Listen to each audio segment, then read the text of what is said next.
NA27 records manuscript traditions about the geographical origin and occasion of false letters, but this is gone in NA28.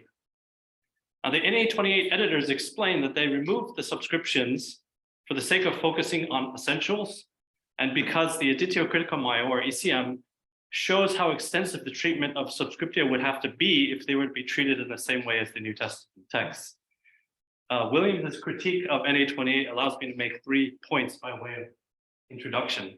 The first is that the subscriptions are valuable because they preserve ancient traditions about the New Testament writings. William says that it's a shame for New Testament scholars to be able to forget so easily that whereas a range of scholars now reached the mutually convenient conclusion that Galatians was one of Paul's earliest letters, the earliest subscription tradition set the epistle of Galatians in Rome and therefore later in Paul's career. Now here's a key point. One may consider this datum wrong, but one should not be ignorant of it. In other words, the goal of studying subscriptions is not so much to recover an original subscription, there probably was not one, but it's to open a window into reception history and church tradition. Number 2, the problem though, is that the amount of subscription data is overwhelming. It's overwhelming for understanding the tradition, and it's overwhelming for presenting the data in a critical edition. We get a sense of why the ECM editor said that it would be a difficult task. If you look at ECM Catholic epistles, there's 24 different subscriptions for James, 33 different ones in 1 Peter, 30 in 2 Peter, 35 in 1 John, 18 different in Jude. And by way of comparison, Tommy Wasserman's exhaustive, or I think it's exhaustive collation of subscriptions in Jude has 66 different subscriptions versus the 18 in ECM. So that's a lot of subscriptions to list out and sort of think through. The longest subscription entry in NA27 was for Hebrews, and that was only 7 different readings.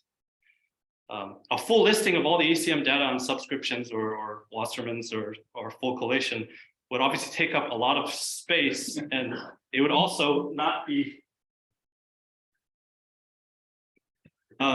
if you just list out the subscriptions in a huge list, 20, 30, 40, 50, it would also not be that useful for readers, since what you really sort of need is to categorize them, highlight the areas of development, and then reflect on areas of disagreement and why that is.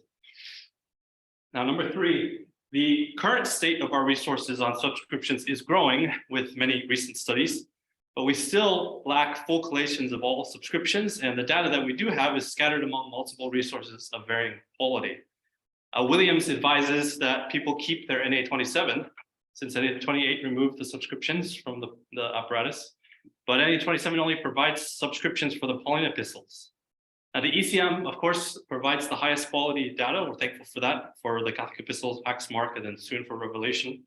But for the other books in the New Testament, you would have to look to Tischendorf, to von Soden, to Swanson, Askier. There's a few dissertations and some specialized studies, which I would especially highlight. The ones by Tommy Wasserman are very good on 1 and 2 Timothy and Mark, and then Garrick Allen actually has done a really good chapter on the titles in Revelation. So we have a lot of good stuff coming. My paper will focus on the subscriptions of Romans, and I did 3 things to prepare this paper. First, I collated the subscriptions of Romans in all manuscripts classified as Pauline on the INTF's online list. I did produce a full apparatus of 6 pages, but it needs to be checked more carefully before I feel comfortable sharing it. But this is sort of what 1 page would look like, just be familiar to you if you use any 27, 28. Secondly, rather than just providing a massive list of subscriptions, I've categorized them according to their apparent development, and I've highlighted some significant areas of disagreement and unique readings among the manuscripts. And then number 3, I'll draw from those disagreements and unique readings to try and show something of the history of interpretation, and ultimately, because so many of these subscriptions come from medieval Byzantine manuscripts, it's sort of like Eastern Church tradition that we're getting from them. I consulted a total of 721 manuscripts. 147 of them omitted any subscription. 41 had no online images. 9 the images were illegible. And then 60 had a lacuna where at least part of Romans was there, or was probably there, and there was no subscription to be, the section is out. So that left 464 manuscripts with subscriptions to study. So starting off with those that just have the stickoi or the line count. P46 was the only manuscript I found that had 997 might have been mistake where the scribe intended to add some more material like to the Romans or something like that, or maybe he was just saying this is the epistle with 920 lines. But the scribes used stichometry or stickoi lines in order to tally up the length of what they had written, usually for the purposes of payment and paid for the number of lines that you wrote. But it seems like sometimes they were just doing it to double check that they didn't omit large portions. Now P46 has 1,000 stickoi, which there's 6 or 7 other manuscripts that have the same number, although that number seems a bit too tidy and neat, especially when 920 stickoi or lines is the most common among the manuscripts. Now the ECM and A27 collations have excluded the stickoi, but because the stickoi are visually or typographically part of the same section, the subscriptions are usually always demarcated out with a decorative line, or they'll change to red or gold ink, or they'll change from minuscule to unshohan. And the stickoi are always part of that same part, so it would make sense to sort of keep them together. I've thought that maybe studying the stickoi was a bit pointless because they're not really counting the number of lines, probably they're just transmitting tradition.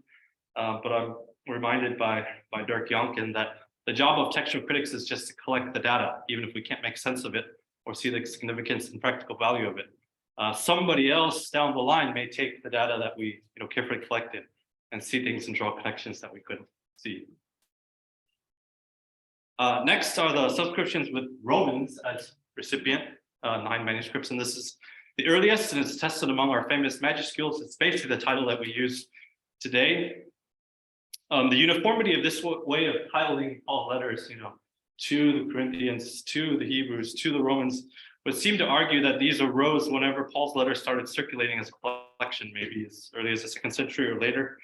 And Wasserman and Thorpe say as evidence that these titles arose when Paul's letters started circulating as a collection, that when you number the letters with the same recipient, like 1 Timothy, 2 Timothy, then obviously something is going in terms of collecting letters when you have to number them 1 and 2 Timothy or 1 and 2 Corinthians.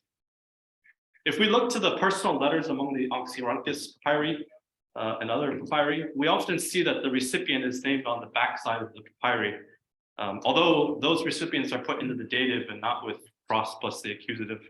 But it does make me wonder whether Paul's original letters maybe had the recipient label on the backside of the scroll if he was using scrolls, and in that sense, that might be original. Next, we have subscriptions with what Wasserman calls terminal modifiers. This is the end of Romans, or Romans has finished.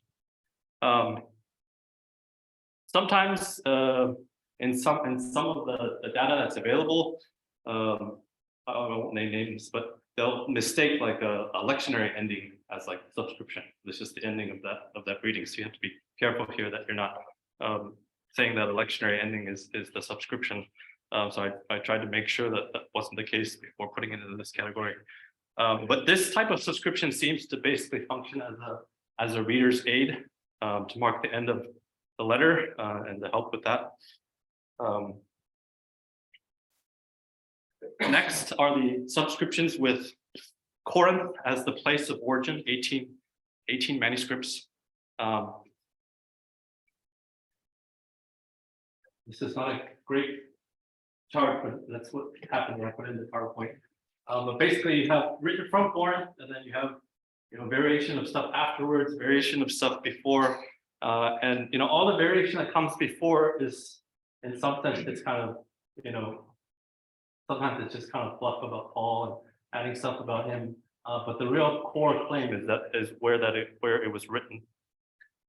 Other subscriptions have disagreement on the place of origin, like in 1 Timothy, there's 4 different places of origin, but Romans does not have any disagreement. They all say that it's that Paul wrote it from Corinth, which is corroborated basically from internal evidence.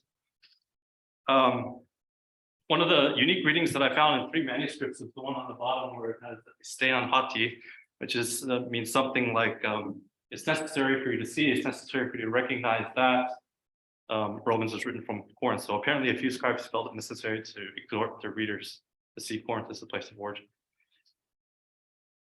Now, the bulk, 410 out of the 464 are the subscriptions with something about Phoebe. There's different variants, but something about Phoebe as the letter carrier. After sort of working through all of it, it seemed, I tried my best. I can't even see that well. I'll talk through it. Big. But it seems like there's one main sort of subscription here, and then there's a shorter version, and then there's 3 longer versions. It seemed to be the best way to account for all of the evidence. And so we'll just go through one at a time. So the standard subscription in 208 manuscripts basically said that Romans was sent from Corinth through Phoebe the Deacon, 920 stichoi. So this is standard because it's the most common. Although it's late, it doesn't start to arise until the 9th century. And just make 3 observations here going back. I did find this one attempt, I think, to illustrate Phoebe as the letter carrier.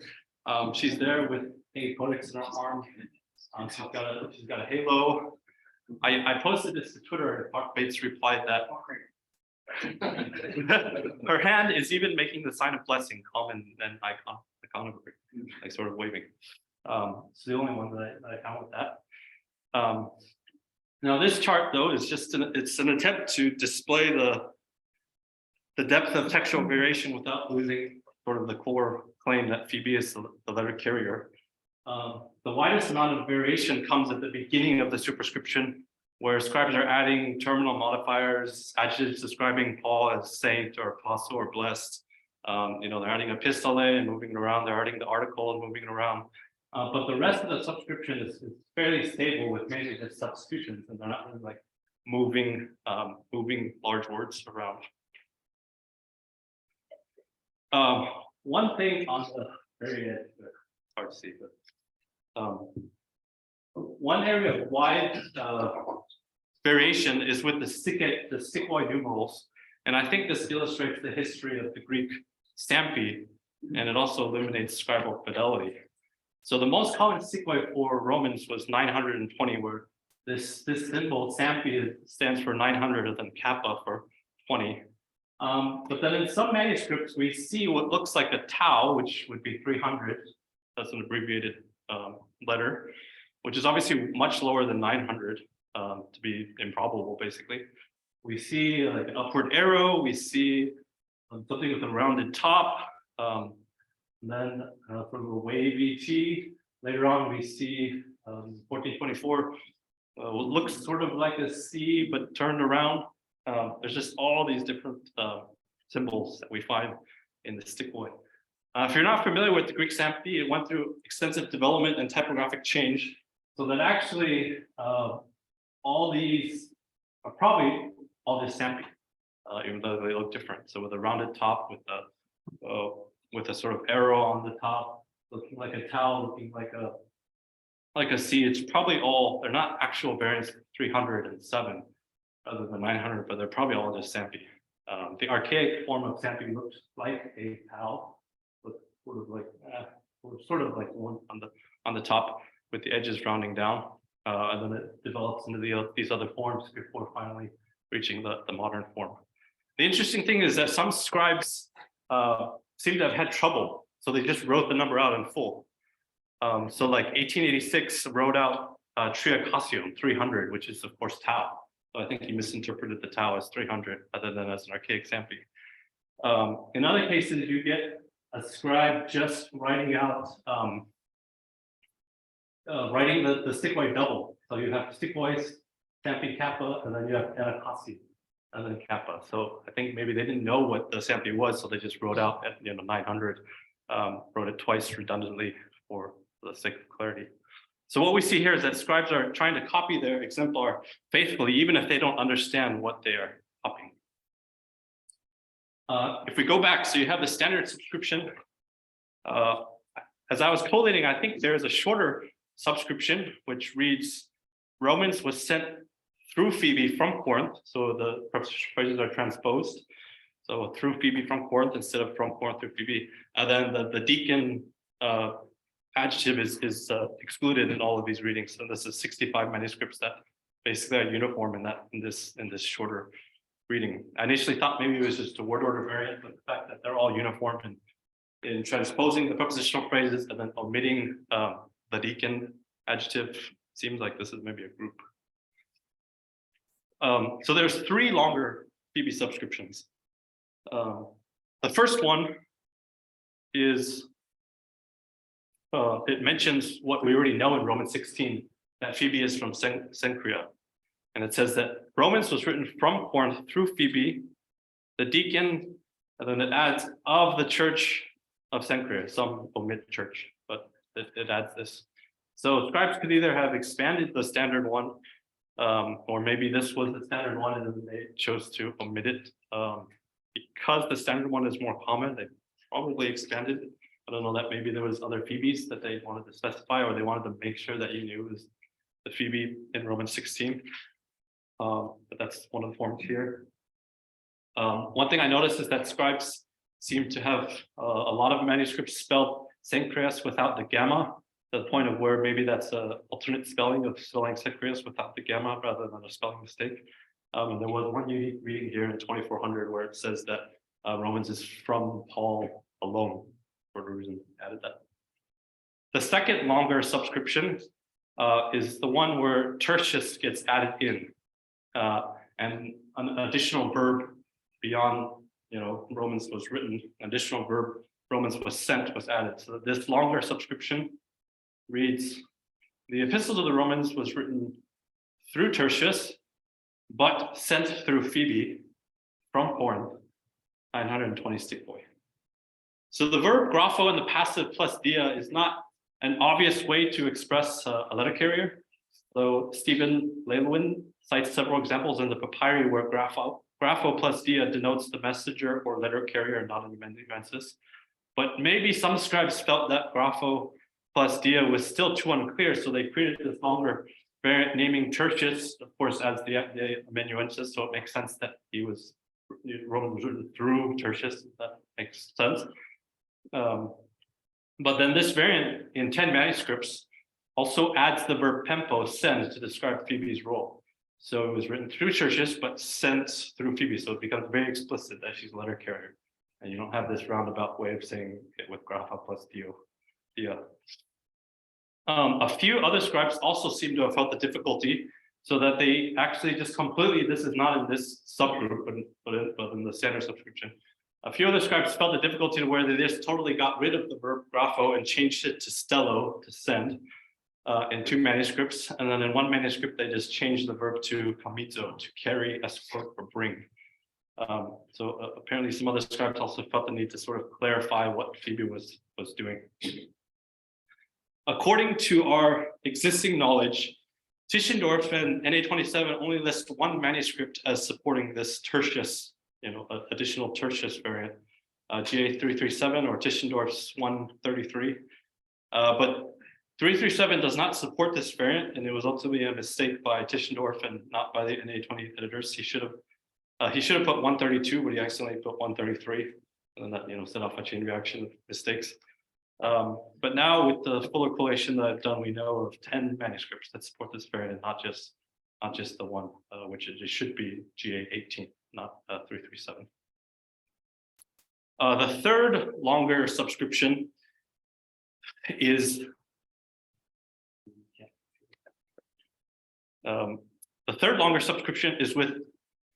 provides a summary of the Euthalian apparatus in addition to the Phoebe variant.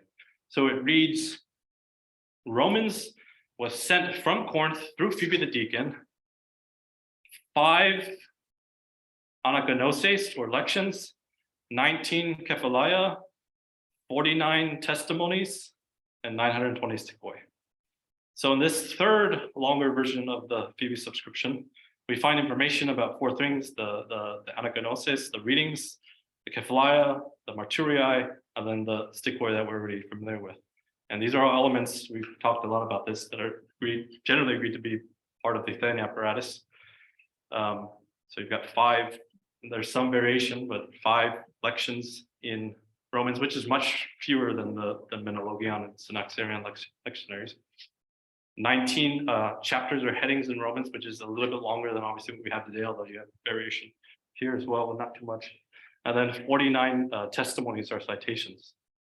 So this is found in 25 manuscripts, where you have these 4 pieces of data. Sometimes the stichoi is omitted alongside the Phoebe, the information of Phoebe. Now this doesn't really help us determine if Euthalius wrote the subscriptions, although it shows that there's a close relationship between the material in the Euthalian apparatus and the subscriptions by listing each of these elements. And maybe it was the scribe sort of checking their work to make sure, okay, did I have 19 kephalaia? Did I have 49 witnesses? It's a way maybe, I guess, to check at the end.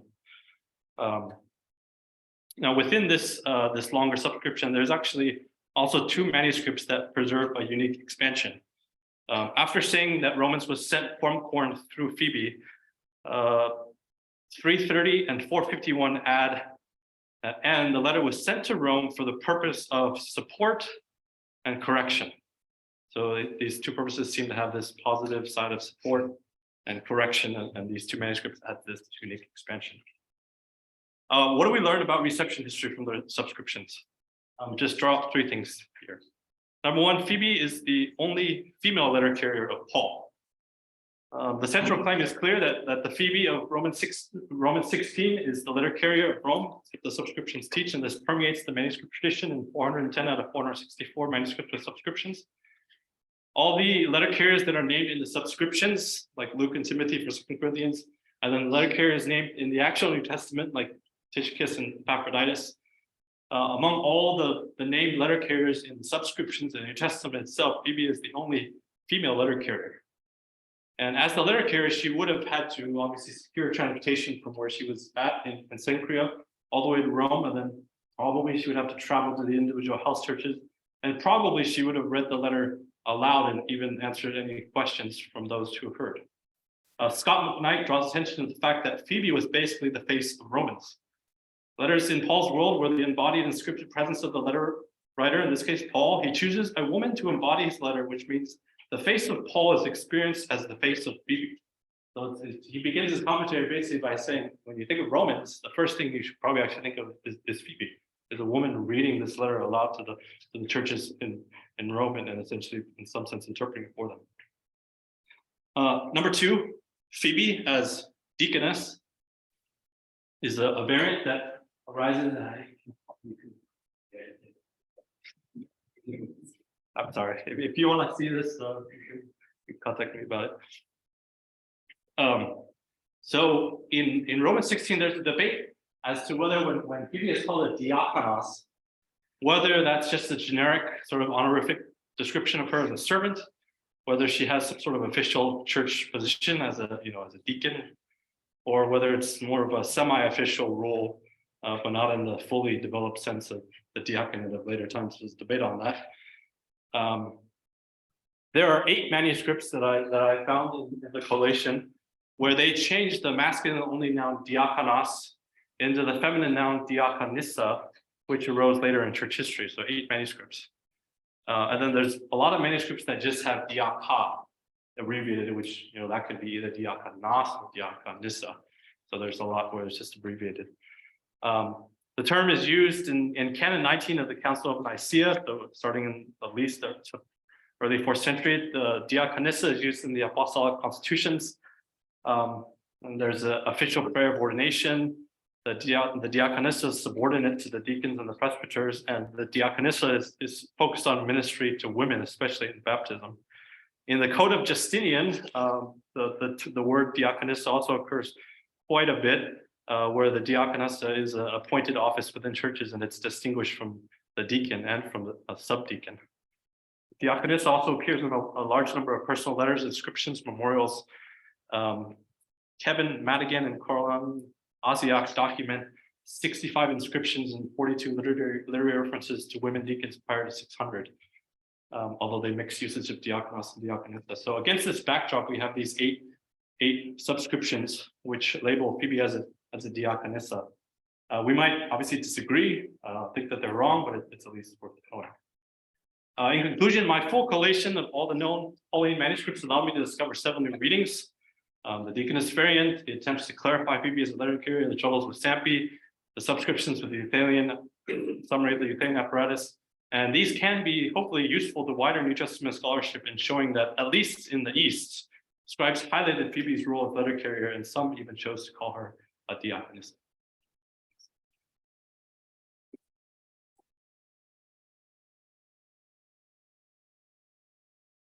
Thank you, Nelson, for the presentation and what you're doing in my house. We have got enough time for maybe one or two questions. If anybody has anything. Thank you very much for an interesting paper and a wonderful picture of Phoebe. Waiting, not drowning. Can I ask about your top line or your Ask Gang's text of this, the decision not to put pros Romaios in there? I mean, I think we're out of line with Tyndale Greek New Testament, but we won't. But isn't the fact that that varies so much maybe showing that it's ancient, there's been more time to vary it? I think looking at Cymatics and Alexandrinus, because Romaios is what they have as the subscription. Vaticanus adds written from Corinth. So I wonder why you, am I hearing you right that you don't think because Romaios is part of the original subscription?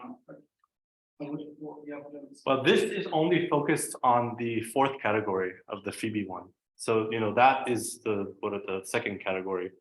And it's so your top line isn't saying that's the most ancient form of this is the fourth type of subscription. Sorry. So it's the ancient form of the fourth type, not the most ancient form. Ask Gang's text. I wasn't sure if that was equivalent to the earliest recoverable.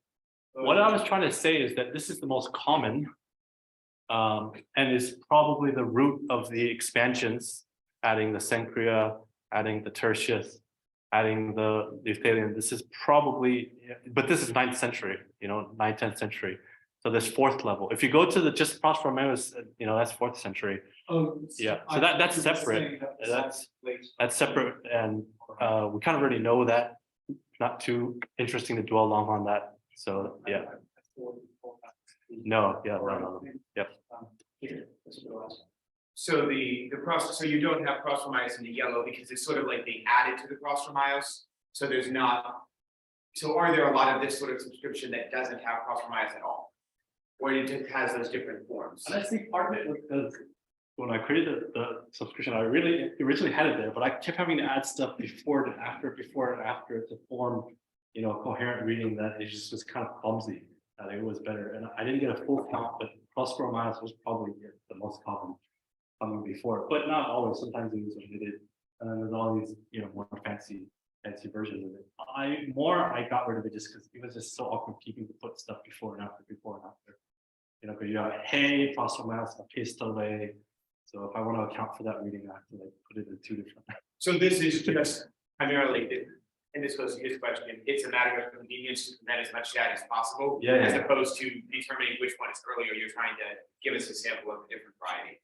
And I'm also trying to say that the stuff in the front is actually honestly not that important for understanding this tradition, right? Because this stuff gets changed so much at the end of the epistle to the Romans, article moves around, the blessed apostle Paul, all this sort of stuff. It's not really sort of the key claim that's just in every subscription, the stuff in the front gets, all added, omitted, moved around. Well, we don't have time for more questions. If you do have questions, obviously, the best thing is we have lunch coming up. Stay with them, make sure